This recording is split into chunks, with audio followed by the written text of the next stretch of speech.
Alright guys, it's Chatterbox Reviews, coming to you guys with a video ranking my top 10 TV episodes from 2024.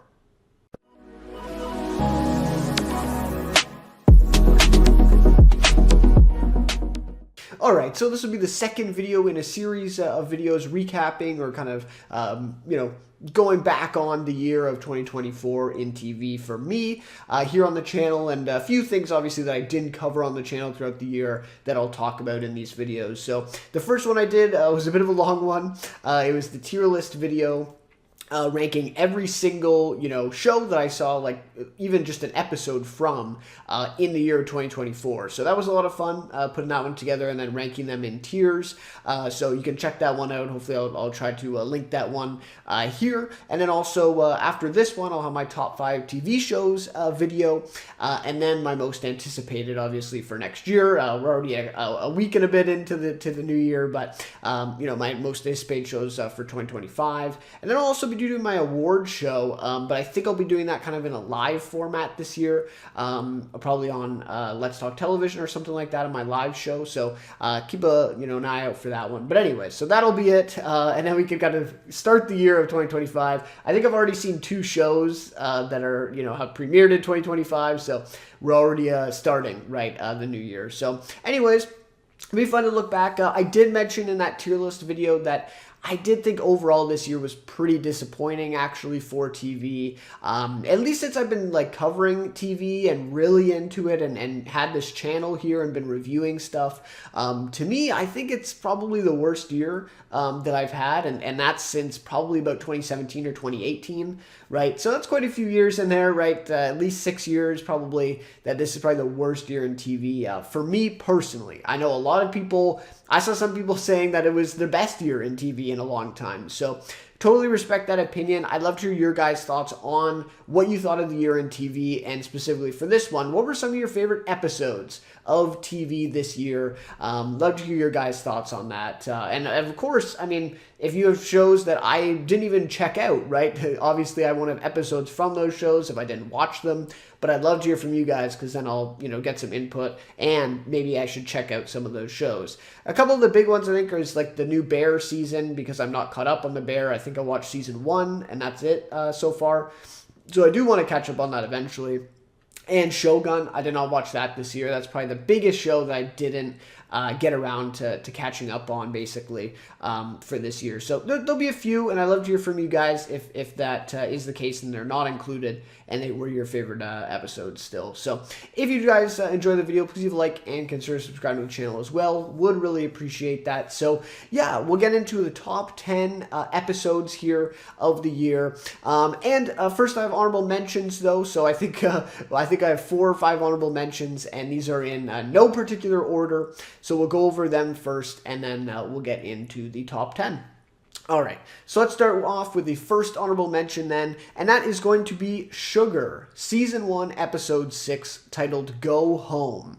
And this one, I did say no particular order. I do think this is probably my number 11. It really deserved a spot in the top 10, but it kind of just fell out here. So a little bit about this, if at all, you checked out the tier list video, I recorded that a few days ago, and at the time, I had only watched, the first episode or first 2 episodes of Sugar, and this was, back when it came out earlier in the year. And so now, within the last couple of days, I went back, I watched the entire first season of Sugar, all 8 episodes, and I am so glad that I did, because as you'll see in my top 5 TV shows video, it will be in that one as well. Yeah, it's up there for me now for the year. And this episode here, episode 6, I have a lot of thoughts on Sugar, so I don't want to, go too far into it, but this episode, I think a lot of people are pointing towards, obviously, the ending of the episode, which to me, some people call it kind of the biggest twist of the year in TV, and in some ways, it is. But to me, it's also kind of just the biggest confirmation of a twist. I think that's the way I see it. Because I did actually get this spoiled, the twist in Sugar. I'm not going to spoil it for you if you haven't seen it, so I'm not going to say it. But I was spoiled before I then went back and checked it out again after the first couple episodes. So I knew about it. But even knowing about it and watching the show, I feel like by the time this episode comes around and we get that huge moment at the end of it, you should probably already, at least have some idea that this is where they were leading to. But nonetheless, even if you fully, had the theory of it and you thought about it, still this moment is amazing. One of the best moments in TV, I would say, for this year for sure, at the end of this episode. And there's also a really great sequence at the beginning of the episode where Colin Farrell, the main character here, John Sugar, gets in that fight with Eric Lang, the villain, his character. And it's just a really great sequence, really great direction. And again, kind of like an shock value kind of scene, because it kind of confirms more of the twist. So anyways, again, I don't want to spoil it for anyone who hasn't seen it. Really, I do recommend go watch Sugar. I'll recommend it again in another video, and we have another episode of Sugar still coming up on this list. So yeah, really great episode here though. Okay, so the next honorable mention then is The Penguin, episode 1, After Hours. So, full honesty here, full disclosure, I have only seen this episode of The Penguin. I'm just not interested enough to check out more episodes.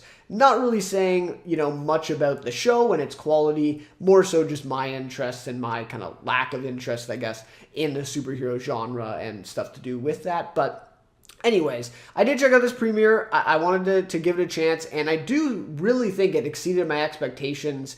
It felt very grounded, very dark. I just feel like they established the atmosphere for the show like perfectly. The look of Gotham and just the feel, the kind of, like I said, like the dirtiness, it just really captured, the tone and the feel of that. And the opening sequence to this episode is like, the cinematography just looks beautiful with the amount of, I think it's like that orange kind of light on the floor as he's walking in, and with the coming through the window there.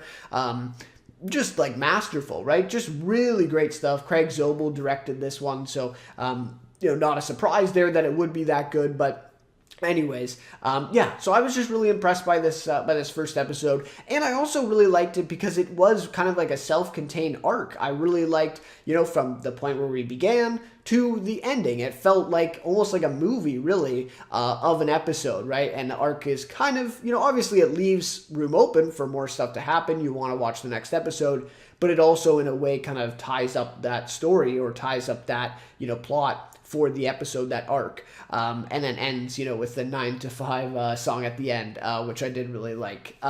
So yeah, so I thought it was just a good episode. Again, if it gets a season 2 or, something like that, maybe I might go back. Maybe before the next Batman movie, which I did see the first one, so I'll probably see the second one. But at that point, maybe I'll go watch, the rest of the season. I've heard amazing things. Like, I know it's probably great. But anyways, that's just me. But yeah, episode 1 for sure had to be on this list. It was definitely great. Definitely exceeded my expectations there for sure. Okay, so next one is The Franchise, season 1, episode 7. It's titled Scene 113, The Bridge. To me, this was just one of the funniest episodes I watched this year of TV. I don't think this is anything, like masterful or really witty that the satire is getting at or anything like that, which was kind of a disappointment about The Franchise. I was expecting, and I think a lot of us were expecting a little more from the show, and it didn't really deliver fully on that.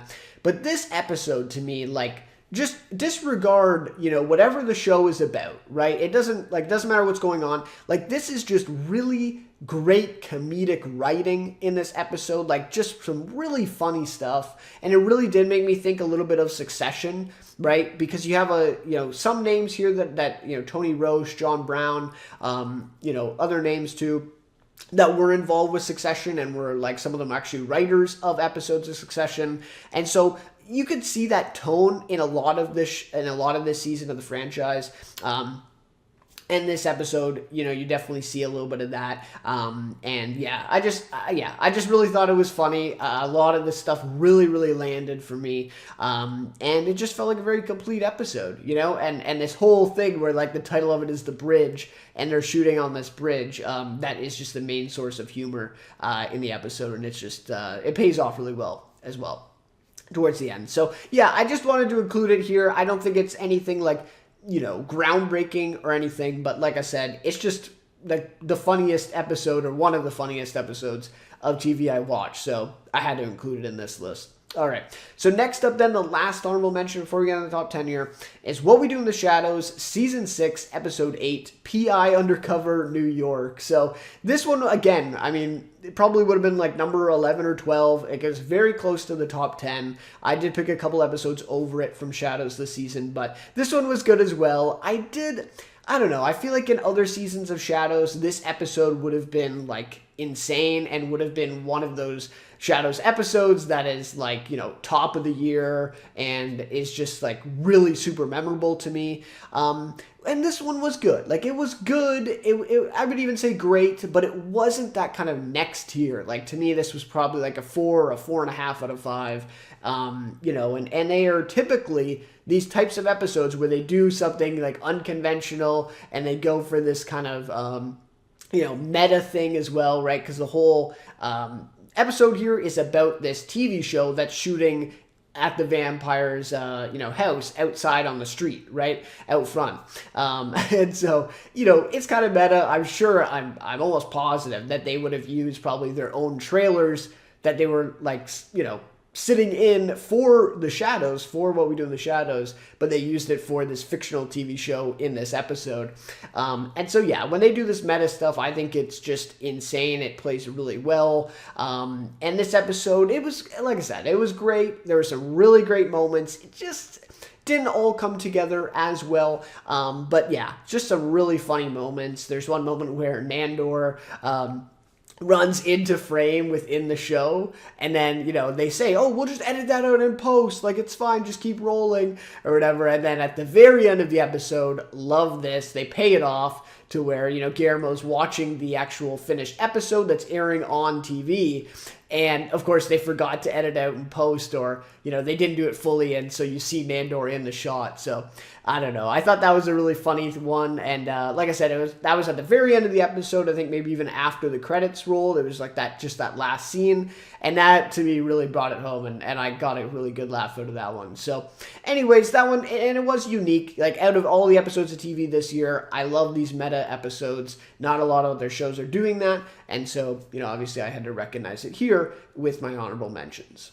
Alright, so then at number 10, we have What We Do in the Shadows, Season 6, Episode 3, Sleep Hypnosis. So, we go from one Shadows episode to another, but anyways, number 10. So, Sleep Hypnosis here, and again, this is similar to the Bridge episode where I talked about with the franchise, just a little more funnier to me, but it was just one of the funniest episodes of TV that I watched this year. Again, not a high concept. I mean, we're literally just, you know, rolling with the whole concept that these vampires can sleep hypnosis each other, so they, I guess, hypnotize each other in their sleep, and then, you know, basically make them, you know, think or forget, you know, think certain things or forget certain things to benefit them. And so it just kind of course, as Shadows usually, you know, kind of goes into, right, or falls into, is, you know, of course they take advantage of each other, and so each, you know, vampire in the house is then, you know, trying to hypnotize the other, and so it just becomes in this, you know, insane loop, basically, you know, that each one is now hypnotized and completely forgotten who they are and acting like a completely different person, which obviously is huge potential for laughs, and they really deliver on that. Some really good bits and some moments in here. And then, you know, towards the end of the episode, kind of the cure, if you will, or the solution to everything, you know, is that the Baron, right? The Baron has to come in, and he's the only one, because he's like, you know, the oldest senior vampire. He's the only one that can kind of stop the sleep hypnosis and bring all of them back to normal. And then he himself, I think, gets hypnotized. It's been a little bit since I've seen the episode, but I think it's he that also then hypnotizes himself by doing that. And then at the very end of the episode, Guillermo then also gets hypnotized listening to the Baron's message that he's trying to play the vampires. So it's just this like constant loop of them trying to hypnotize each other and then them trying to unhypnotize each other, and it just keeps going and going. And so it's just really funny. Like, again, just one of the funniest episodes of TV I watched. Just a simple concept really for the episode.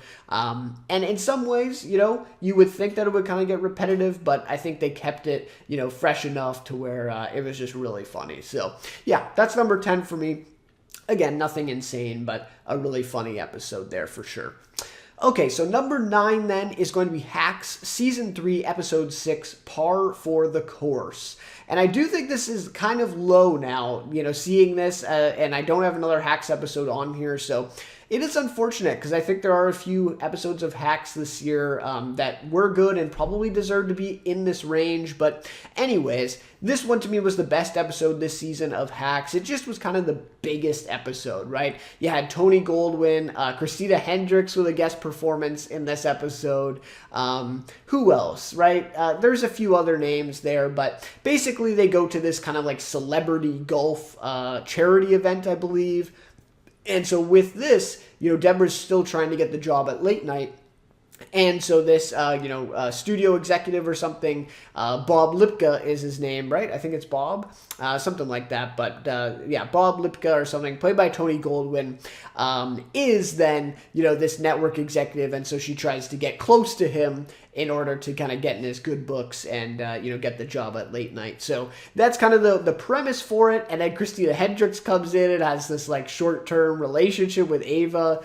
And it's just really funny, a really great kind of thing to bring her in for that. And then for her to even accept that role, because it does get kind of, really weird and really, kind of dirty as the episode goes on. And so for her to commit to that, I thought was great, and it really landed. So some really great laughs. And then there's also some more emotional beats in here with Deborah, and then, her past with Bob Lipka, I think that's his name.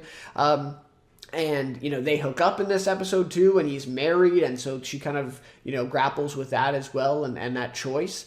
So I just think, again, just kind of the biggest episode that they did, probably a lot of stuff packed in here, some great guest performances, some really great laughs, and then also, there's a bit of that emotional beat in there. So, and I believe Deborah's sister is in this one as well. I can't remember her exact role, but she is in part of this episode, and I liked her as well, played by J. Smith Cameron. She was absolutely great in the guest role here as Deborah's sister. I can't remember, Kathy, I think, in this season. So, just a good episode, right? Big episode, and I thought it played really well. So, definitely had to put that in my top 10. And like I said, maybe it should be higher, but there were quite a few good Hacks episodes. So, this kind of is the placeholder for a lot of those. Okay, so number 8 then is going to be Sugar, Season 1, Episode 1, Olivia. So this is the other Sugar episode here in this video. And this one, so twist aside, because when you watch just this first episode, obviously in hindsight, once you know the twist or the kind of the premise of the show, you view this episode in a different light, and you're like, oh, maybe I should have noticed a few of those things, obviously. But me, before I knew about the twist, I watched this premiere when it came out, and I reviewed it on the channel, and I had no idea, right? I had no idea about the twist, and you wouldn't really know it watching this first episode. I don't think it's until episode 3 where you really start to kind of try to pick up on things here. But anyways, twist aside, this is just a really great episode, particularly in the directing and the cinematography, and just everything about the show just feels so artful. So much attention to detail was put into this. The shots that they get, the changing aspect ratios we get, the playing of old classic movies, and the way they play that over the scenes of the show, and kind of the editing there is really really effective in that. And so we see this moment play out in this classic movie, black and white movie, and then we kind of see the parallel to Sugar in real life doing that exact same thing or saying that exact same line. Just a really masterclass, I would say. I think it's Fernando Meirelles. I think, I'm not sure if you pronounced that right, but he's directs this episode. And so I just think he does such a good job. And obviously, throughout the whole season, for the most part, I think a couple episodes here and there, they kind of abandon it a little bit, but most of the season, it's on that same level of this style, just really ultra stylistic and artful, to where, a lot of show, this was maybe the best, really, artful, directed, just most unique show that I watched this year. And this episode is probably the strongest of all of them. in that regard. So really great. And then of course it sets up the character of Sugar, who is a really great character up to this point, but twist or not a twist happening yet. And it kind of sets up this mystery about the case. I do think it could have been a little bit better with the mystery. I wasn't as intrigued as maybe I could have been, or I felt I should have been. But still, it was good. It kind of set it up. And so, made you want to watch the next episode, and made me eventually want to go back and watch the rest of the season. So, yeah, a really, really great first episode here, and had to highlight it again. Just the style alone is enough to kind of put it here on this list. So, really respect that. Okay. Number 7 then is the franchise, Season 1, Episode 1, titled Scene 31A, Tecto Meets I. So I thought this was, again, one of the funnier episodes of the year for me. This, to me, is like the best episode, I guess you could say, at the satire angle, or kind of the witty kind of criticism of the blockbuster movie making that the franchise is trying to attack here, specifically the superhero genre, with the main studio in the show being Maximum Studios. It's kind of a stand-in for Marvel Studios, obviously, in real life. And so, yeah, I thought this was probably the smartest, or the kind of the wittiest satire that the show actually saw. Maybe another episode about kind of the Me Too movement and stuff. I thought that was actually pretty well done. But this one, I just thought there was a lot more jokes and a lot more stuff that was connected to that. And it wasn't just necessarily, we're just making a joke for the sake of a joke. It's kind of, we're making a joke about this thing, and we want to comment on this thing about kind of the industry and all that stuff. So I thought it was definitely the strongest in this first episode. And yeah, I don't know. I did a review for this one as well, and I got quite a few laughs out of this episode, and definitely noticed the tone of Succession here for sure. John Brown, who created the show, wrote this first episode, and he wrote some great Succession episodes throughout its run, so obviously you can see the similarities there, and I thought it was great. You get introduced to this great ensemble cast with Himesh Patel in the lead, and then who else? Darren Goldstein, Billy Magnuson, Richard E. Grant is great, Daniel Brohl, Aya Cash. So just a really great cast, and I think they all do a great job in this first episode. Billy Magnuson really stands out in this first one as well. So yeah, I really liked a lot of what the franchise had to offer. I don't think by any means it was a perfect season or anything, but it has been canceled by HBO, so unfortunately we won't see another season of it. It is too bad, but I don't know. I think I liked it a lot more than most people did. Now, again, I think some episodes and some stuff, they kind of went into territory of okay, this is just kind of ridiculous and kind of dumb. I don't know that they really have much to say here, but then you get an episode like this with the first episode that I think they did have some stuff to say, and I thought it was pretty effective satire. So, I don't know, ups and downs, but I think this was definitely the best of what they had to offer there, so I wanted to highlight it here in the top 10. Okay, so next then, number 6 is What We Do in the Shadows, Season 6, Episode 11, the finale. So this is the last Shadows episode of this video and of all these videos, because unfortunately, kind of bittersweet, I'm fine with it ending, but this will be the last season of Shadows. It is now done, and this is the last episode of the TV show, What We Do in the Shadows, and it is episode 11 of this season, the finale. Literally, it is titled the finale. So, I thought this episode was really great. I do think, for the direction that they took in this episode, I think it's flawless, right? I do think they could have done a little bit something different with this finale. Basically, if they would have taken a more conventional approach and just given us some really kind of nice endings for these characters, or, do something kind of crazy and have this twist in there for the finale. That's kind of what I was expecting more of. But now, seeing the finale and seeing the direction that they decided to go with it, it does make a lot more sense for the show, because the show, even in some times where, you would think, holy shit, especially at the end of season 3, they have kind of a big twist like that, and you think, holy shit, like, where is the show going to go from here? What are they going to do? And then the next episode, they come back and just basically completely reset everything and undo what they did, and then we just play out the show again. And they did that, after season 3, but a few other times throughout the run. And so they always just kind of brought it back and reset it to all these vampires together in the house. And they never really deviated from that much, maybe except for Baby Colin or something like that in season 4. But they never deviated from it much. And that's kind of the main theme of this finale episode, really, right? Is the fact that, nothing really changes, right? About the vampires, about their story and what they're up to, right? And after this finale episode, after the crew, right, in the fictional crew, but also the real crew, leave the show and stop documenting these vampires, they're probably going to get up to the same stuff, and the same stuff is going to happen for hundreds more years as they live forever, right, for eternity. So, I really like the direction they took. I loved, some of the meta stuff that they did, especially like the fake sitcom ending with Guillermo and Nandor. There was some other stuff in there, so... Yeah, and also, like, some of these lines of dialogue where it felt like literally the writers talking to us.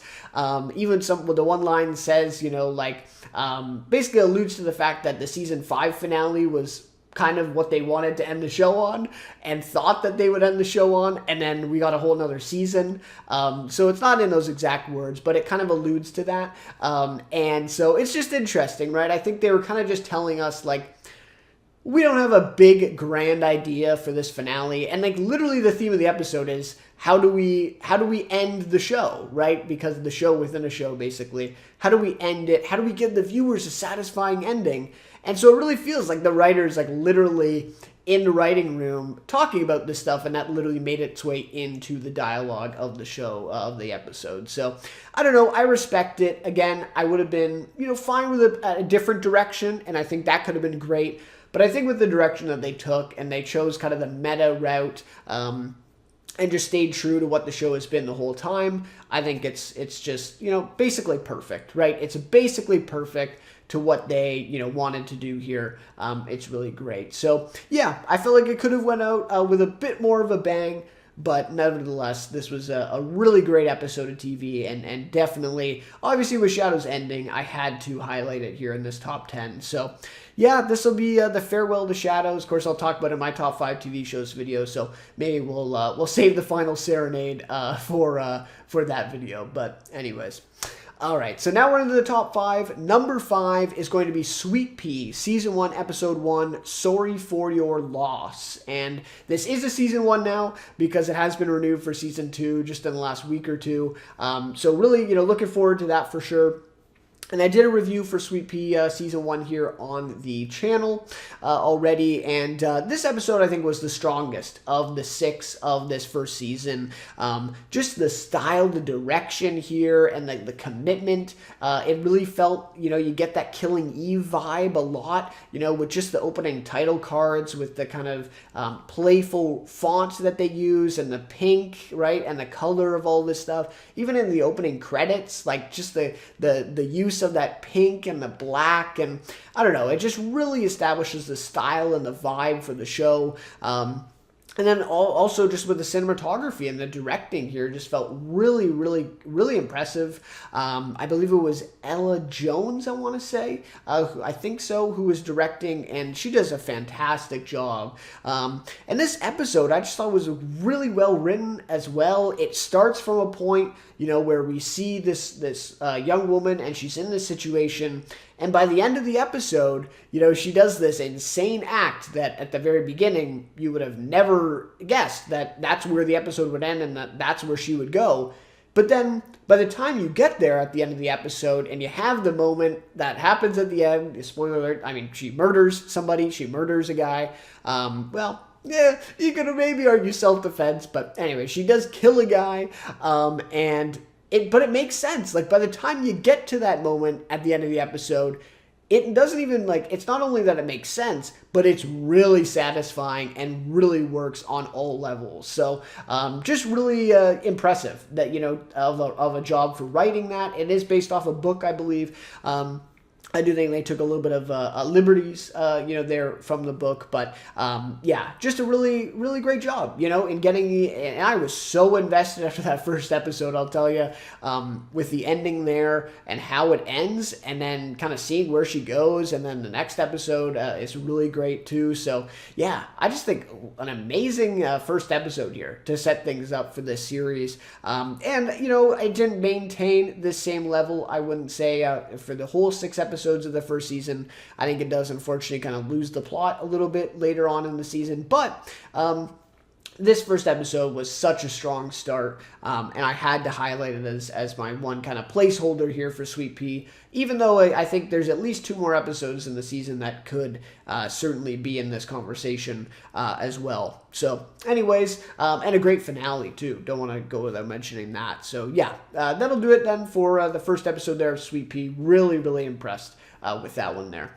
Okay, so number 4 then is the first of 2 episodes from this show. It is House of the Dragon, Season 2, Episode 1, A Son for a Son.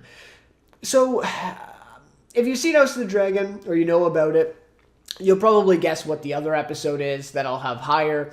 But I do think in some ways that this is maybe a more, it's a better written episode maybe, or just feels like the most, like the best kind of full package of an episode. Like from the very beginning of this episode where we pick up from where we left off in season 1 to the point where it ends. Like the title, A Son for a Son, it like literally is what plays out in the episode.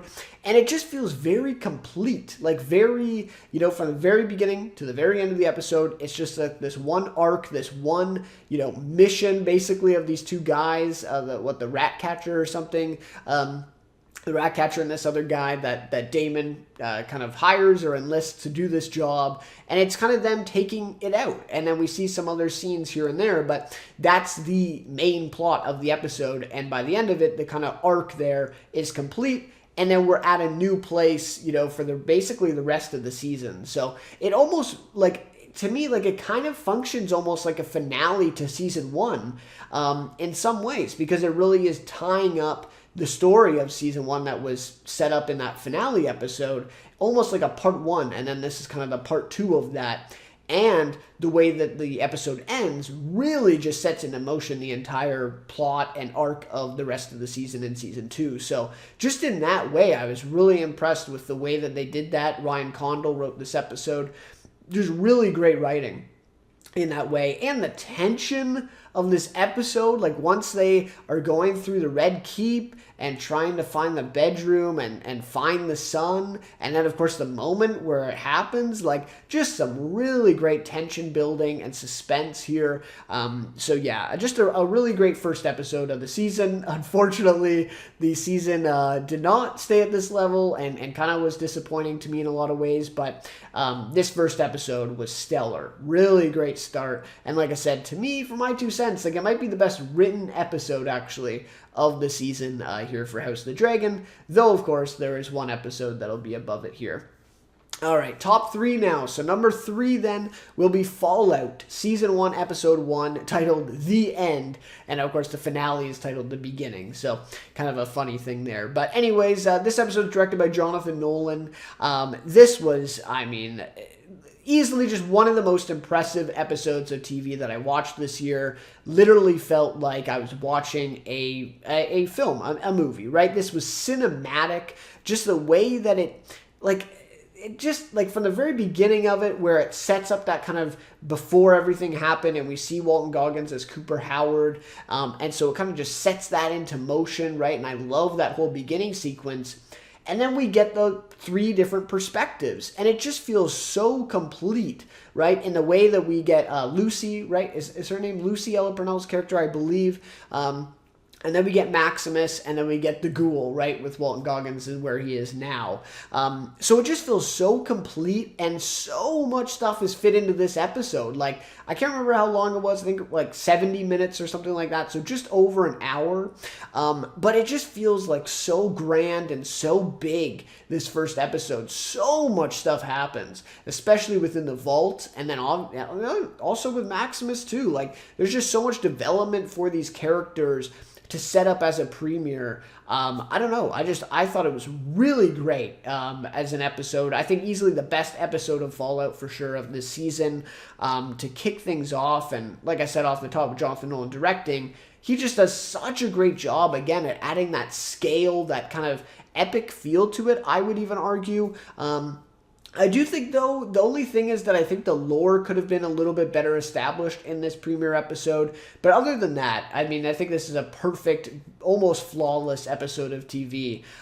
Just really, really roped me in, to this season of Fallout. So, yeah, just have to give them a lot of credit. And, oh my, just everything looks so good. I mean, they obviously poured lots and lots of money into this from Amazon, because everything looks so good. The landscapes look so good once Lucy steps out of the vault and is outside there. Same with the ghoul setting. I mean, where Maximus is too.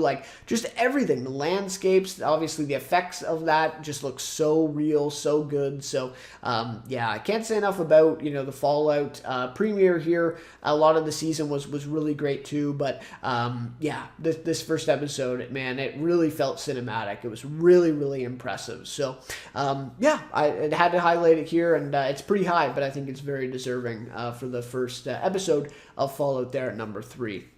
Okay, so number 2 then, and this one and my number 1, this was tough. I mean, this was really tough to pick one out of them, but I'm going to have to go with this. So number 2 is Masters of the Air, Episode 3, titled Part 3. So this, to me, is, like I said, with impressive. I think this is probably the most impressive episode of TV that I watched this year. Maybe within the last few years, honestly. I mean, the directing here by Cary Fukunaga, who directs, I think, a few more episodes of this miniseries here. Of course, this is the follow-up to Band of Brothers and the Pacific. The other two, Spielberg and Tom Hanks, produced projects about World War II. And this episode is just so impressive. It is so immersive from beginning to the end. It's basically just showing this mission that they take, which is in some ways, or at least they kind of think going into it, a suicide mission, basically flying across this ocean, right? And they literally just have enough fuel to make it to, I believe it's it'd be just Africa, right? To make it to Africa to actually land the plane in this desert, and then they'll eventually come and pick them up later. But for now, they're literally just in the middle of a desert with only supplies from their plane. So it's just an insane mission, and for all that I know, I think this was real, and this actually did happen. And so it's just showing this mission, and you are there with them in the planes, flying across, taking this enemy fire, and it just, I don't know, I think that the job here by Fukunaga, the cinematography as well, it just feels so claustrophobic, and like I said, so immersive. You literally feel like you're in this plane, and it is, I mean, it's just so nerve-wracking. The tension is so high. Yeah, so I have to give them a lot of credit, and this is the main kind of concept that they were working with for the entire show, is just how insane it was that these young men, I mean, literally 18, 19, 20, right? Even some of these pilots were early 20s, right? Flying this piece of steel, right? That's just by some miracle up in the air and moving. And they're flying across and in these basically suicide missions until later in the war when they got air superiority. And it's just, and this episode just perfectly captures that feeling, and you just feel like you're there. And, obviously we're not. I'm sure it was, you couldn't possibly capture what that felt like, and how terrifying that was. But at least it does it, it's some justice, I would say, to how that felt. So, yeah, just an amazing episode. And then also, on top of everything, there is also I don't want to spoil it, but a character death. To me, up to this point in the show, the best character, the most likable, intriguing, just, you love to see him. You love, watching him in the show. and he dies in this episode. It is shocking, like a really shocking death. Yeah, obviously, if you don't know the real person or the real story, it was shocking to me. And just the way that they do it is just really effective, really emotional, and just really, really great job in that. So, yeah, this episode had it all. I think it was really great. The strongest point of Masters of the Air, so I had to definitely highlight it here. And to me, it's right up there with the best episodes of Band of Brothers and The Pacific. I think just a really great job here. Even though the series doesn't live up quite to those two, I think this episode is right there. All right, so number one then, probably kind of easy to guess for what I said before, but it is House of the Dragon, Season 2, Episode 4, The Red Dragon and the Gold. So, like I said with Masters of the Air, I think that's probably the most impressive episode of TV that I watched this year, and perhaps objectively the best. But to me, with, my interest in House of the Dragon and, how invested I was in this episode and the season for the most part up to this point, I had to put it number one. Just what goes down in this episode is, to me, like, it's akin to some of the highs of Game of Thrones in some of those really great episodes like Battle of the Bastards, Watchers on the Wall. You could go on, right? Blackwater, right? I guess you could maybe even say The Red Wedding. I wouldn't put it on that level, but it's at least comparable, right? In the way that this scene plays out. And I just love, Ryan Condal wrote this episode, Alan Taylor directed, really great direction in this one. But I love the double twist that they give you in this episode. I think it's just such a masterful job at that. Because even just with the first twist, right, of where we get, Rook's Rest, right? That's the main focal point of this episode. And we get the twist that Aemond, right? Aemond is waiting with Vhagar and just kind of waiting for Eve Best's Rhaenys, right, to come in, and then he's going to ambush her, right? Ambush her and her dragon. And so that's the first twist. And that happens, you're like, holy shit, like, what is going to happen here, right? And so you're on the edge of your seat already. And then, they start kind of fighting, right? The dragons start fighting. Rhaenys turns back around and just, commits to it, essentially committing to her death, probably her likely death. And so this then plays out, but then they give you the double twist, and that is that Aegon shows up on his dragon and gets involved in the fight, and then that happens. And that just, to me, like, came out of nowhere. I'm not familiar with the source material, so this was, like, insane watching. So to me, like, this was probably the most insane, like, experience I had watching an episode of TV this year, was just seeing Aegon with his dragon show up, and then just what ensues with that, and the ending to the episode with him falling, and then, Aemond and what's his Fabian Frankel is the actor, but I'm forgetting his name. Kristen Cole, right? So Kristen and Aemond then going to Aegon and seeing his body laying there. I mean, just an amazing episode. And then also some of the directing there. Alan Taylor does a great job with the battle, like the actual scenes of battle happening and the fighting going on. And then Kristen with, I believe it's the dragon that comes down and he's like trying to wake up and reorient himself. That was a really great sequence. So yeah, just like an amazing episode of TV. And like I said, that double twist I thought was brilliant. And just the whole way it played out, the tension, it was just riveting, the entire episode. So, like I said, I think Masters there is most maybe impressive, objectively speaking.